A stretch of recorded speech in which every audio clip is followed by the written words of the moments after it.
Shalom, my dear friends. Today, the 7th day of the month of Shevat of the year 5782, the beginning of 2 weeks of very, very great spiritual elevation, following the portions of the Torah that we read at this time of the year. We had yesterday the essential story of the actual exodus from Egypt, going out of Egypt, and we read about the Korban Pesach, the Paschal Lamb, and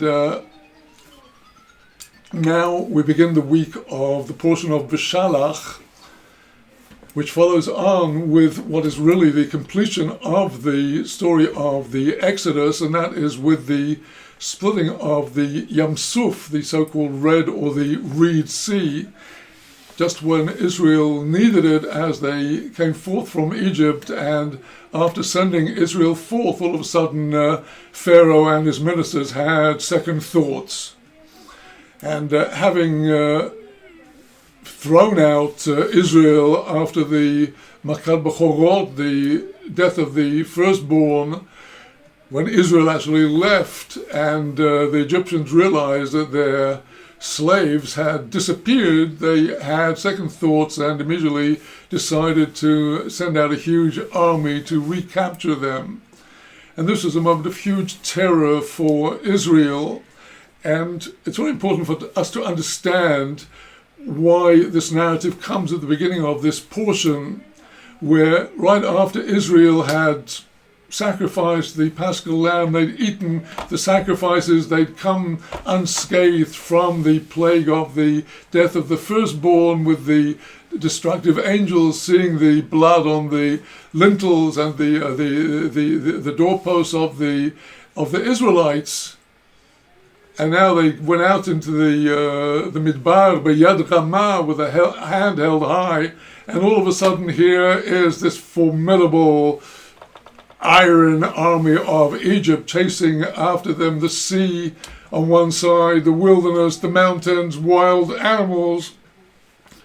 And so often when we have experienced some kind of spiritual elevation, very shortly afterwards we must understand it's a great thing to know this is likely to happen. You are likely to have an attack all over again of the forces of constriction. Egypt indeed is the paradigm of all constriction and all exile. Constriction in the spiritual sense means that the spiritual light of God, the light of knowledge and understanding of God, is occluded, it's withheld through the forces of darkness, just like the clouds can cover over the bright sunshine. And the word for Egypt in Hebrew is Mitzrayim, which is the Hebrew letters of the word Metzarim, the boundaries, the tight straits. And Egypt is emblematic of all constriction and all exile, both on the macrocosmic level, Israel the nation, and also on the level of the individual. And that is why every day through our liturgy, we are constantly referring to Yetziat Mitzrayim. It is a commandment of the Torah to remember the Exodus from Egypt every single day of our lives, including the nights. And we recall the Exodus in the morning in our Shacharit prayers before we rise for Shmona Esrei. We go through the entire crossing of the Red Sea before we begin the blessings of the Shema in the morning. And then again in the evening, before we rise for the Shmona Esrei Amidah prayer, we again recall the crossing of the Red Sea, including some verses drawn from this week's portion. And the reason is precisely because Egypt is not only a physical country that once had a certain government that enslaved a nation. Egypt is emblematic of all exile, both of the Klal, the general people, and of the Prat. And every day we have to go out of Egypt, like the portion of the very end of yesterday's reading states. The very conclusion of yesterday's reading says, Hayoim atem yotzim miMitzrayim. And this portion is one that every observant Israelite puts binds on his arm and puts on his head in the tefillin every day. Hayoim atem yotzim.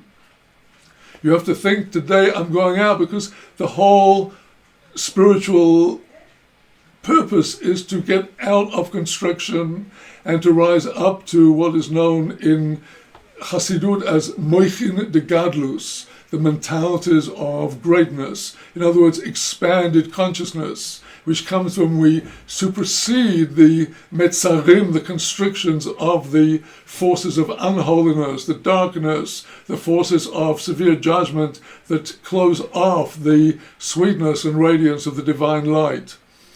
And precisely for that reason, we recall the crossing of the Red Sea before we recite the morning Shema and its blessings in the Shacharit service. At the climax of the Psukei de Zimra, the verses of song, we recite the whole narrative of the crossing of the Red Sea, followed by the entire Shirat Ayam, the Song of the Sea. And we do this because the Psukei de Zimra, which is the second phase of the 4 phases of morning prayers, the first blessings and the sacrificial readings, is corresponding to the world of Asiyah. The second phase of the Psukei de Zimra, the verses of song, the Psalms and the Song of the Sea, is the world of Yetzirah, the world of the lower angels. When we come to the blessings of the Shema, we are entering the world of the Hechalot, the world of Bria, the world of the higher angels, the world of the Chayot and the Seraphim. And in order to rise from Yetzirah, from the world of formation, the world of Psukei de Zimra, the world of the lower angels, to the higher world, we have to go through a Yetziat Mitzrayim, an exodus from Egypt, and that's why at that juncture in the prayers we recite the Song of the Sea, so that we come to the Hechalot of the world of Bria, the world of creation, the world of the soul, the world of the throne, with a freed from that constriction.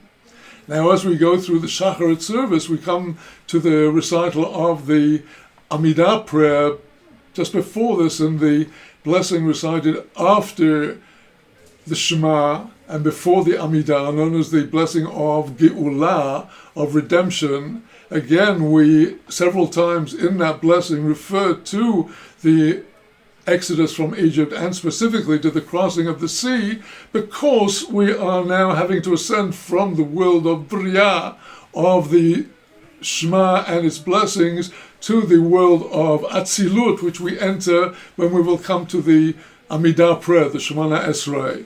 And so at each juncture in the spiritual journey, it's necessary to cast off the Kilipot and to rise higher with the understanding they're going to come and try and attack you again. Once you know that, once you understand that, you're not so flustered. So often a person is trying to get pure, and they got sweating and really changing things, and then for a time everything goes beautifully, and inspiration and enthusiasm, crash, total indifference, lethargy, laziness, rebellion, couldn't give a fig. This is entirely part of the process, because the whole process of creation is ratzo vashov, running and returning, as in the dynamic of the chayot, the ultimate spiritual forces of creation, the throne of glory upon which the Almighty sits. They run out beyond desire with yearning, enthusiasm, but then they have to come back into themselves, because they're constantly oscillating between infinity and the finite. And so we are all the time, our minds, our thoughts race, they jump, but then we come back into ourselves. And so it is with coming out of Egypt. Yes, you did your Korban Pesach, the Paschal Lamb, you daubed the doors and the lintel, and you marched out with your treasures, with your family, with the matzot over your shoulders, and you go into the wilderness, and where are we going? What's happening here? And there's the Moses, something had to go back, turn around, we're going back. What? And then panic, terror. And now we come to the actual narrative of the splitting of the Red Sea. And heavy metaphysical things going on here. The angel of the Lord, which is accompanying them, the cloud of glory, the fire, the pillar of fire, they move between Israel and the Egyptians, and there's a separation. In the Song of the Sea, one of the praises that Israel give to God is Yeminecho Hashem ne'edor b'koyach, Yeminecho Hashem tir'atz oyev. Yeminecho, your right arm, O Lord, is awesome in its power, and your right arm, O Lord, strikes down and smashes the enemy. And this is the mystery of the crossing of the Red Sea, that in one and the same process, God shows the right arm of kindness to Israel, and the very right arm of kindness is precisely what smashes the Egyptians. And this is absolutely elemental in teaching us about the attribute of bitachon, because what is it that starts the crossing of the Red Sea? What makes the waters cross? Split. And of course, you're familiar with the Midrash that tells us that the waters didn't split. And there are the Egyptians getting closer, and the Israelites are screaming out to God. And finally, the prince of the tribe of Judah, Nachshon ben Aminadav, is the one that actually jumps into the water in blind faith and trust and gets all the way up to the water, up to his neck, and only then do the waters split. And they split because of his arousal from below, from down. He jumps in. Yes, Moses raised his rod in prayer, and God says, what are you crying to me? Go already, go, move forward. We can't, the sea's there. Nachshon ben Aminadav jumps in, blind trust and faith. He believes that this is going to be the miracle that God will do. And here we have the mystery of what is known in Chassidut as the balance between the itorerut milamalo, the arousal from above, and the hitorerut milamato, the arousal from below, referred to sometimes as the male waters and the female waters. The male waters of influence coming from above, the arousal from above, and the female waters, what we offer to God. We, the recipients, we offer our prayers, our good deeds. And the question is, how much effort are you supposed to put into what you're supposed to trust God to give you? And this is such an important aspect of this week that it's turned into an avodah, an act of service this week, a custom very, very widely practiced, that on Yom Shlishi, on the third day of this week, Tuesday, Yom Shekaful Bo Kitov, the third day of the week in the account of Genesis, creation of the world, has twice over the expression for it was good. On Yom Shlishi, it is customary to read the entire portion of the manna in our parasha, following on after the crossing of the Red Sea and the Song of the Sea, all the way through to the end of the portion of the manna, how Israel ate the manna until they came to a settled land, and the quantity of the manna in the biblical portion, together with prayers for livelihood. Because not only in our portion do we have the crossing of the Red Sea, we also have the portion of the delivery of the manna to Israel in the wilderness. A completely improbable and impossible thing, that there in this dry, arid, parched land, God gave livelihood. Well, look, there are midrashim today in our minds. It's so hard to actually picture what it was actually like. There's a story about Rabbi Israel Baal Shem Tov, who visited a certain town, and in the middle of the afternoon he suddenly called all the Jewish people in the town to come to the synagogue. He has to speak to them. And he said, there's a man in this town who says that the splitting of the Red Sea occurred through entirely natural forces, a kind of tsunami. And he said to the people, I want you to know that the miracle of the splitting of the Red Sea is that it happened precisely at that moment when Israel needed it. Unlike hurricanes and other natural disasters, which happen and there's no rhyme or reason or logic, this happened exactly when Israel needed it. And this is the sure sign of the hashgacha, of the providence of God on Israel.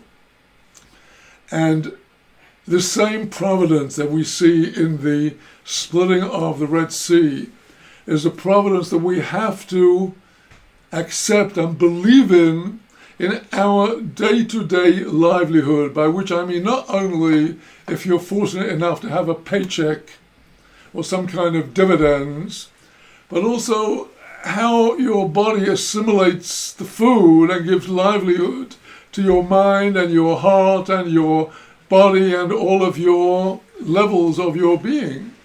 All that is parnasah. And the question is, how much are we supposed to do, and how much can we rely upon God to help us? Now, the manna obviously was a completely miraculous event, the 40 years of being nourished by these little pellets, these which could taste of anything you thought of.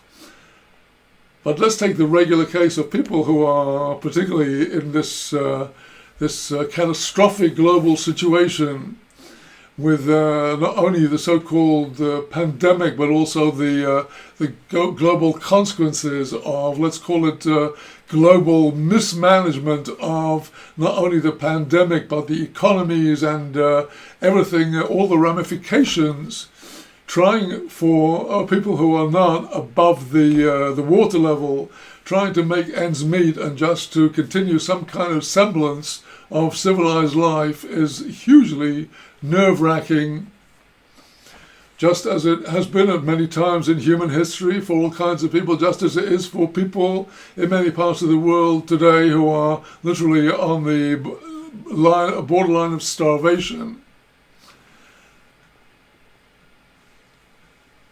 Now, in the account of creation, and we say this every Friday night, Vayichulu hashamayim v'oretz, and the heavens and the earth were finished, and so everything that God, asher boro Elokim la'asois, which God created to do.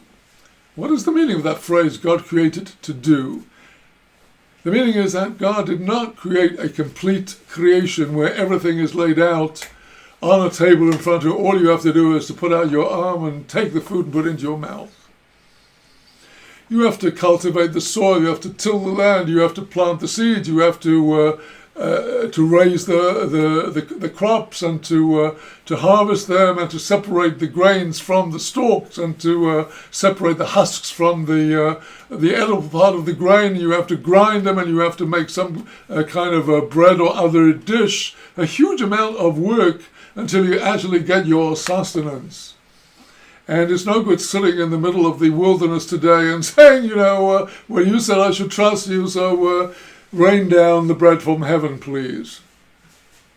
Because God created the world la'asot, to do. Yes, maybe before the sin of the eating of the fruit of the tree of knowledge of good and evil, Adam and Eve just had to pluck the fruits from the trees.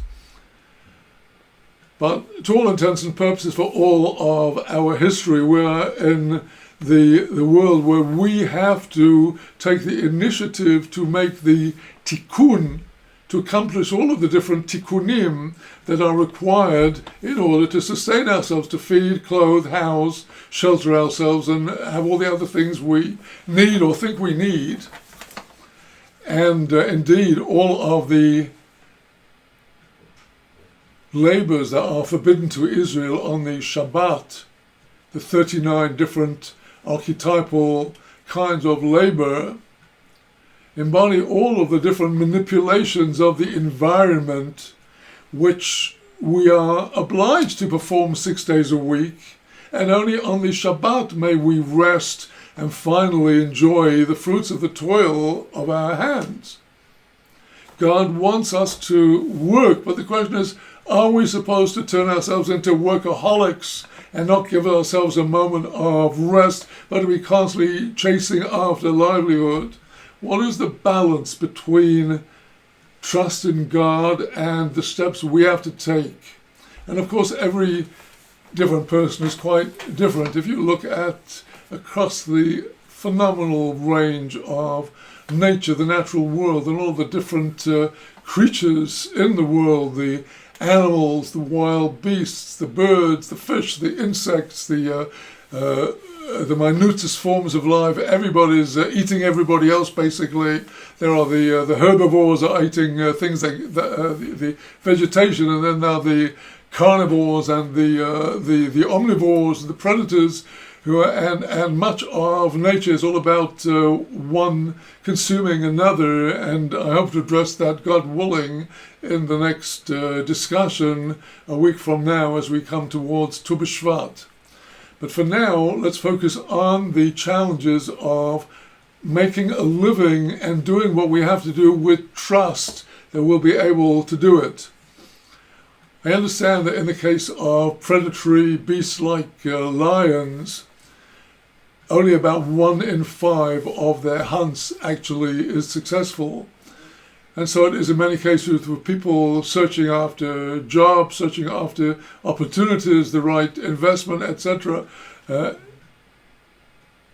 our portion is coming to teach us vital lessons, that, and particularly this practice of, on the 3rd day of this week, of reading and reciting twice over, if you are able, in the Hebrew, and once either in the Targum, the Aramaic, or your vernacular translation, something you understand, the portion of the manna, to inculcate in ourselves trust that even in the direst of situations, like in the wilderness, God had the power to sustain Israel, and so he has the power in every generation to sustain all of creation. This is the same trust that we inculcate in ourselves each time we take something to eat, and we make a blessing to God before we eat it, and a blessing of thanks after we eat it, to prime ourselves with the awareness that there is an interaction between what we do to secure our livelihood and God's showering of blessings upon us. Because you can put all the energy you want into making a living, but if you have the wrong ideas and you don't have a feed of the bright ideas that will succeed, you're in trouble. And one of the things that can happen through prayerfully trusting in God, saying, God, I need your help to make my living. Help me and give me my bread for myself, for my family, for my dependents, and for all of the people of Israel. We are priming ourselves with the knowledge that God is able to send us our livelihood, and he will create the opportunities. He will send the blessing. One can put immense energy into the most beautiful project. It's a total flop because it did not have blessing. And something else that you wouldn't have imagined for a moment. Some maniac thinks about Tesla, electric cars, and about space travel, and look, he becomes the wealthiest person in the world. It's irrelevant to you and me. Our search for livelihood is our search to have the wherewithal that we and our families, dependents, can serve the Lord God. And that's why we pray for livelihood. And God knows this. God knows that we can only serve him with livelihood. Our livelihood is the body is the wick of the lamp, and the light is the soul. Ner Hashem Nishmas Adam, the lamp of the Lord, is the soul of man. And the sustenance, the oil of the lamp, is what we take into our bodies, is our parnasah. And we have to modulate our livelihood, as I shall be discussing in greater detail next time in preparation for Tu B'Shvat, with all of the commandments that relate to the just and fair and righteous and upright task of going about our livelihood. When we go about our livelihood, trusting in God that there's no need for dishonesty, no need for cheating, no need for fraud, because everything is registered when a person goes into their work with integrity. And that goes down to the diligence with which a person who's employed and works for the employer. Today, unfortunately, there are employers who have entirely departed from the correct line of treatment of employees. Nevertheless, it is incumbent upon the employee working for a salary to fulfill the duties incumbent upon that person to the full in order honestly and legally to earn their wage, their salary. Just like Jacob testifies before Laban about how he was working and exerting himself and never being derelict in his duties. And this is the interaction between our prayers, our observance of all of the different commandments relating to livelihood. When we eat bread, there are 10 words in the blessing of Hamotzi Lechem min haaretz in the Hebrew blessing, corresponding to the 10 commandments that are fulfilled as you grow the bread, not to plow your field with a donkey and an ox together, and not to sow the field with the mixed species, and to separate the corner for the poor, not to pick up the gleanings, and not to pick up the forgotten sheaf, and so on. All of the commandments, the terumah, the maserot, the tithes, before the challah, before you can actually put the bread into your mouth. Well, likewise with parnassah in the workplace today, where relatively few are actually engaged in agriculture on the land, but there are so many laws that are involved day to day in all of our business activities, our working activities, our activities out in the world, commandments that apply both to Bnei Yisrael, to the children of Israel, and to the Bnei Noach, the Noachites, who are duty-bound not to steal, and wasting the time of an employer is tantamount to stealing, and all the laws of justice that apply to the Noahites, all of these apply to everybody, and people need to familiarize ourselves so that we can do our dealings be'emunah, reliably, faithfully, faithful to God and His Torah, and to know that you're not required to break your back in all your efforts in this world in order to elicit the sustenance. It is enough that you do what is incumbent upon you in the best way possible.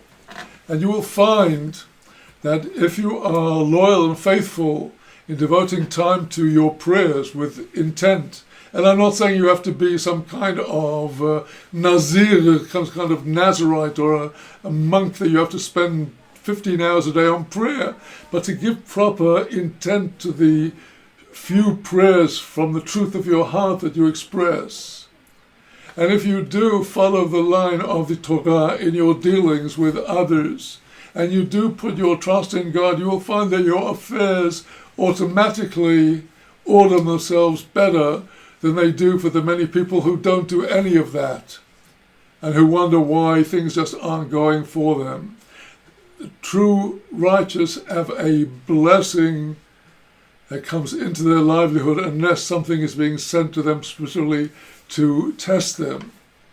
And so this is a week to focus on the attribute of bitachon, of trusting that God indeed will provide if we take the steps in this world to plow the land and sow the seeds and do what we have to do and rely on God to send the rains of blessing to cause the crops to grow, and so with the other efforts that we have to put into our livelihood.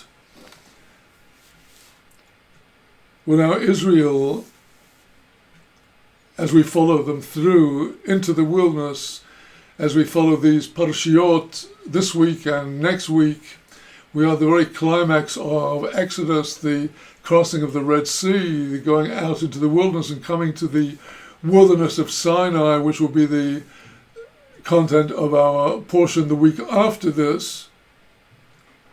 And before Israel could get to Sinai, they had to undergo the fiercest test of all, and that is the test of Amalek, the attack of Amalek, which is at the end of the portion of Beshalach. The closing verses of the portion describe how when Israel came to the place called Rephidim, there Amalek, the tribe, descendants of the grandson of Esau, the mortal enemy of the descendants of Jacob, attacked the weak, the elderly, the infirm, and particularly those who were weak in their emunah.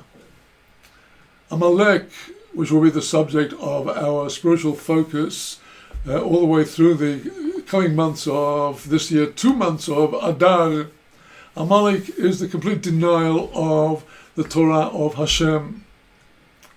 Amalek might deny Hashem through some different ideology, be it Marxism, Freudianism, or be it some different belief system, or even a belief system that slightly twists the Torah out of actually its authentic truth. All this is Amalek.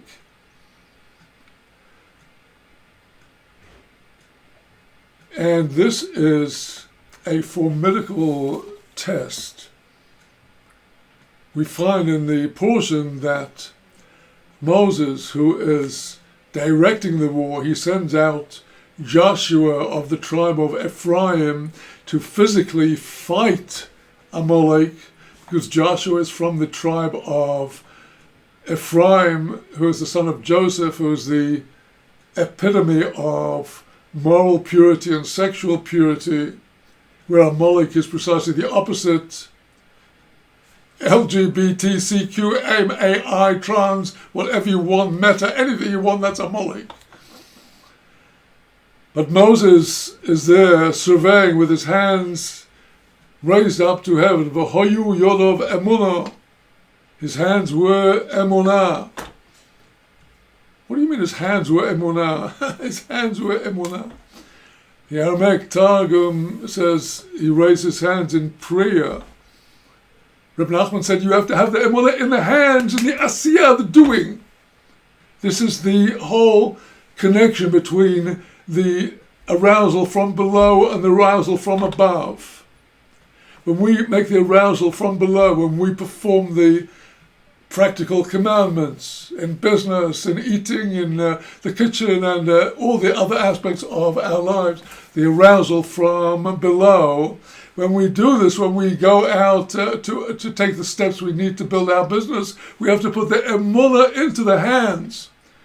Before you take some step in your business, some development, a prayer, a blessing, a psalm. And so too at each step. At each step to bring the emunah into the hands, into the asiyah, into the doing, to make the connection. Because this is the going out of Egypt. We're no longer building store cities for Pharaoh. We are building a temple to God. The 39 labors with which we earn our living and feed, clothe, and house ourselves, etc. These are the labors that build the sanctuary. Because when we perform these practical labors in making our livelihood, we are building a spiritual sanctuary. Our efforts on the altar of faith in the Torah and going about a living in this jungle all around us, this emunah in the hands, this is building a sanctuary, God's sanctuary. One of the first questions they ask us when we leave this world, after 120 years to go to the life eternal, did you do business with emunah? Not just this is God. Emunah, you bring it into the action, your prayers, you do this. Person is writing a contract with somebody. There are laws of Torah. involving a contract, a sale, a purchase. To be conscious of the mitzvah of the kinyan, the acquisition, at the time of settling the contract.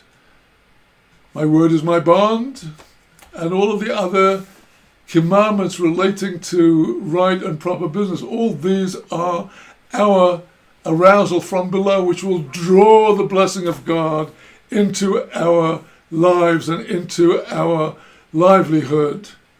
So this is a week indeed to focus on this, and with the help of God, in 1 week from today, we shall be preparing for Tu B'Shvat, the 15th of the month of Shvat, the festival of the tree, not only the archetype of all the physical trees in the world, but indeed the tree of life, which has this renewal on the festival of Tu B'Shvat.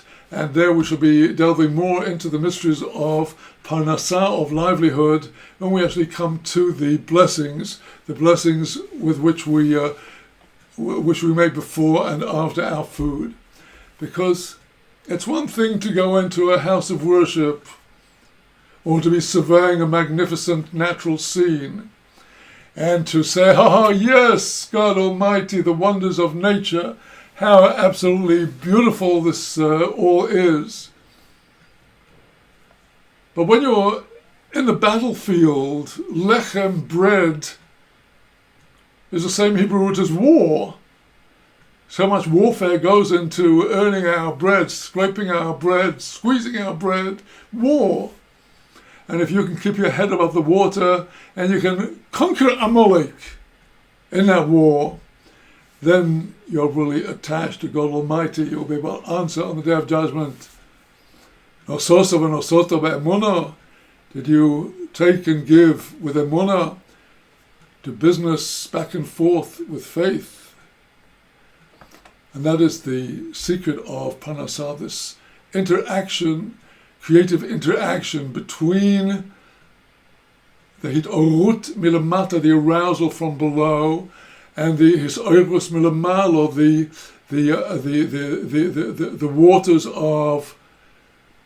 waters of influence. Because what enables you to make the arousal from below, there's initial hidden arousal from above that gives you the impetus, the desire to do things as you should. And when you do this, you elicit further blessing, and so it goes on. The more you do it, the more the blessing comes. And so, my friends, I hope with the help of God that I will be able to be with you, God willing, in the coming week before Tu B'Shvat, to discuss the next part of all this, which is how we actually recite the blessings.